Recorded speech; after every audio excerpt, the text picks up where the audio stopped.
नमस्कार विद्यार्थी मित्रांनो.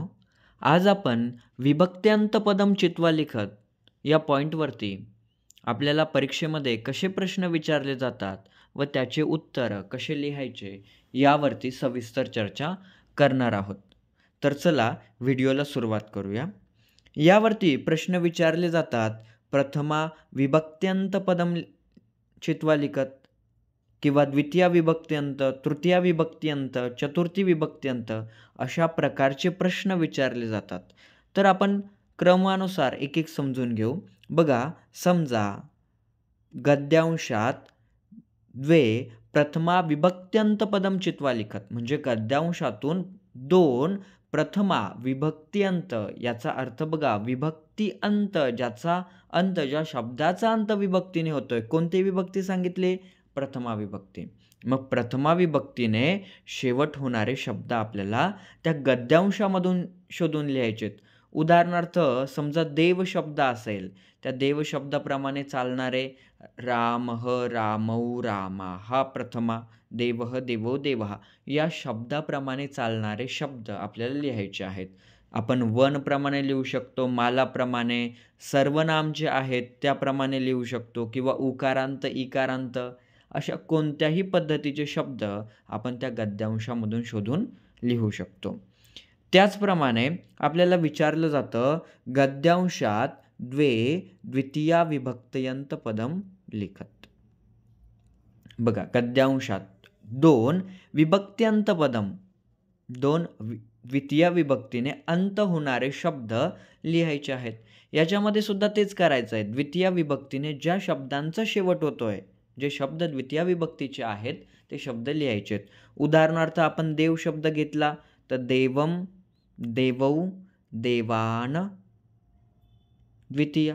याप्रमाणे आपण याच्याप्रमाणे चालणारे शब्द जेही आलेले असतील गद्यांशामध्ये ते आपण लिहू शकतो.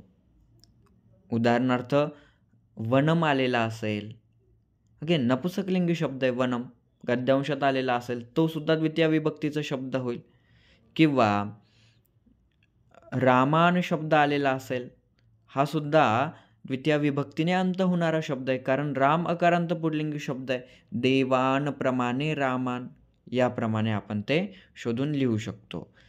एक शेवटचं उदाहरण म्हणून आपण समजून घेऊया. बघा, गद्यांशात षष्टी विभक्त्यंत पदम चित्वा लिखत. आपल्याला गद्यांशामधून दोन षष्टी विभक्तीचे शब्द चित्वा म्हणजे निवडून लिहायचे असतात. बघा, आता षष्टी विभक्ती सांगितली. आपण देव कोणत्याही शब्दाप्रमाणे अकारांत पुल्लिंगी, स्त्रीलिंगी, नपुसकलिंगी किंवा सर्वनाम, कविमती, वारी, नदी, अस्मद, युष्मद असे प्रकारचे कोणत्याही प्रकारचे आपण षष्टी विभक्तीचे शब्द जे विभक्ती आपल्याला मेन्शन केलेली आहे त्या विभक्तीचे शब्द शोधून आपल्याला लिहायचे असतात. मग समजा आपण वनची षष्टी विभक्ती बघितली तर काय येते? वनस्य, वनयोः, वनानां षष्टी. वनस्य, वनयोः, वनानां षष्टी. वन शब्दाप्रमाणे, देव शब्दाप्रमाणे चालणारे शब्द आपल्याला लिहायचे असतील.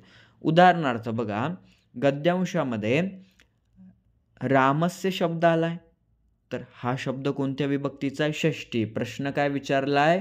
षष्टी विभक्तयंत पदम चित्वा लिखत. षष्टी विभक्तीचे शब्द आपल्याला लिहायचे असेल, मग गद्यांशात जर रामस्य असेल तर राम शब्द लिहून टाकायचं. याप्रमाणे आपण हा प्रश्न सोडवू शकतो. विद्यार्थी मित्रांनो, व्हिडिओ आवडला असेल तर मित्रांना नक्की शेअर करा आणि चॅनललाही सबस्क्राईब करा. धन्यवाद.